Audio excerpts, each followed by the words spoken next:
कन्हैया पूछने लगे, हे मित्र, इतने दिनों बाद आए, अभी तक कहाँ रहे हो? तो मित्र क्या कहता है, हे कन्हैया, हम अपने भवन में रहे लेकिन हम तुम्हारा चिंतन करते रहे। पहले ये बताओ, ये बगल में बैठी हैं, ये कौन है? सुदामा जी महाराज इशारा कर रहे हैं कन्हैया को कि कौन है। तो कन्हैया कहते हैं कि हमारी अर्धांगिनी है। अरे कन्हैया, तुमने विवाह कर लिया, हमको नहीं बताया? तो कन्हैया मुस्कुरा गए। कन्हैया मुस्कुरा कर कहने लगे कि तुमको बताने का समय ही नहीं मिला। बताने का कन्हैया समय नहीं मिला, ना हमने कोई कारण छपवाए। आज तो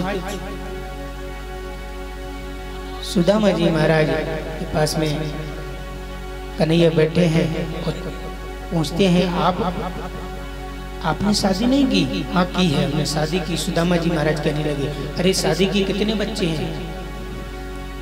4 बच्चे हैं। सुदामा जी महाराज कहने लगे, 4 पुत्र हैं हमारे। अरे आप हमारे पास आए तो हमारी भाभी ने हमको कुछ भेजा नहीं है खाने के लिए कुछ? सुदामा जी महाराज इशारा करते हैं कि नहीं।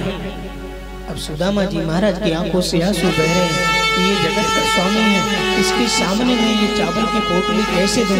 सोने का सिंहासन है, सोने का भवन है, इनके सामने में अपने इन कंगलों को कैसे रखूं?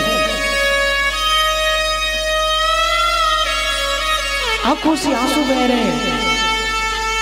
और कन्हैया समझ गए। आज जैसे ही कन्हैया हट करते हैं, कन्हैया हट क्यों करते हैं कि हमारी भाभी ने हमको कुछ भेजा होगा। फिर कन्हैया इशारा करते हैं, कितने पुत्र हैं? 4। तो कितने कितने बड़े हैं? सुदामा जी महाराज कहते हैं, एक 2 वर्ष का है, एक 4 वर्ष का है, एक 5 वर्ष का है। उंगलियों से बताते हैं, इशारा करते हैं। लेकिन कन्हैया कहते हैं, नहीं, ऐसे नहीं मानेंगे हम। कैसे मानेंगे? आज सुदामा जी महाराज से कहा, आप अपने हाथ से बताइए कितना बड़ा है। आज कन्हैया ने सुदामा जी महाराज को इशारा किया। सुदामा जी महाराज बताने लगे। खड़े होकर सुदामा जी महाराज द्वारकाधीश को बता रहे हैं कि हमारा पुत्र इतना है, एक इतना है। कन्हैया उसी हाथ को उठवाते हैं जिस कांख में पोटली दबी हुई। आज भगवान द्वारकाधीश भगवान सुदामा जी महाराज की पोटली को छीनना चाहते हैं। तो सुदामा जी महाराज वह उस कांख को नहीं बताते हैं। क्यों नहीं बताते हैं कि सुदामा जी महाराज छीन लेंगे इस पोटली को। आज कन्हैया ने हट प्रारंभ कर दी और आज सुदामा जी महाराज का दौड़ लगाते हैं, इधर उधर घूमते हैं। आज वही समय आया, द्वारकाधीश भगवान ने जैसे इशारा किया तो सुदामा जी महाराज ने जैसे ही अपना हाथ खड़ा करा, वो हाथ जब खड़ा किया उस कांख में से पोटली नीचे गिरती है और कन्हैया उस पोटली को पकड़ लेते हैं। बोली द्वारकाधीश भगवान की जय। पोटली को पकड़ते हैं तो कन्हैया और सुदामा जी महाराज उस पोटली को छीनते हैं, लेकिन छीन नहीं पाते हैं। द्वारकाधीश भगवान ने उस पोटली को अपने हाथ में ले लिया और सुदामा जी महाराज उस पोटली को छोड़कर बैठ गए।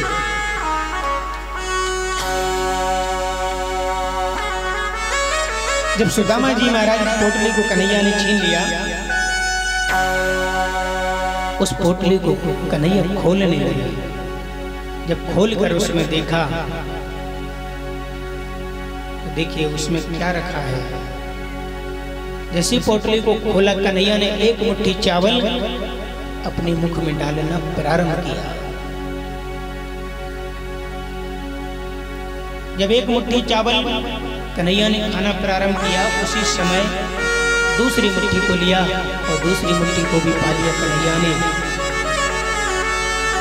जब दूसरी मुट्ठी को पाया और तीसरी मुट्ठी पाना चाहते हैं कन्हैया, रुक्मणी मैया ने कन्हैया का हाथ पकड़ा लिया।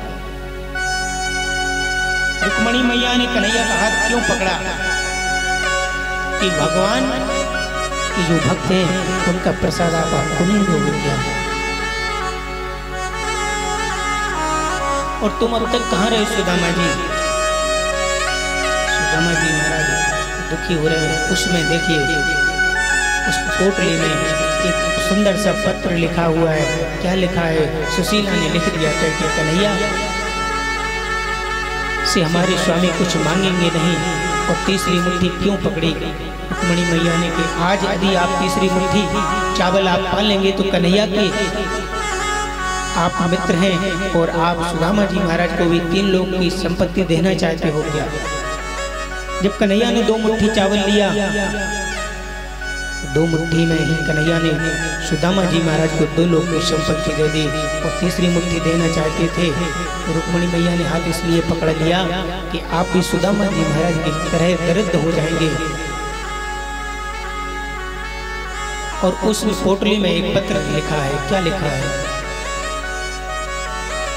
लिख दिया था सुशीला ने कि प्रभु हमारे घर पर कुछ है नहीं, बच्चों के लिए कोई भोजन नहीं है। क्या लिख दिया था?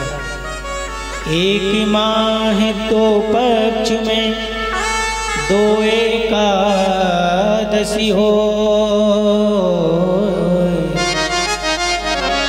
मेरे घर गोपाल जी नित्य एकादशी हो।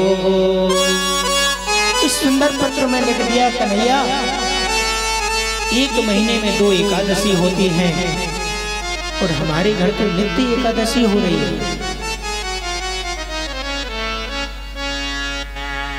कन्हैया समझ गए और कन्हैया ने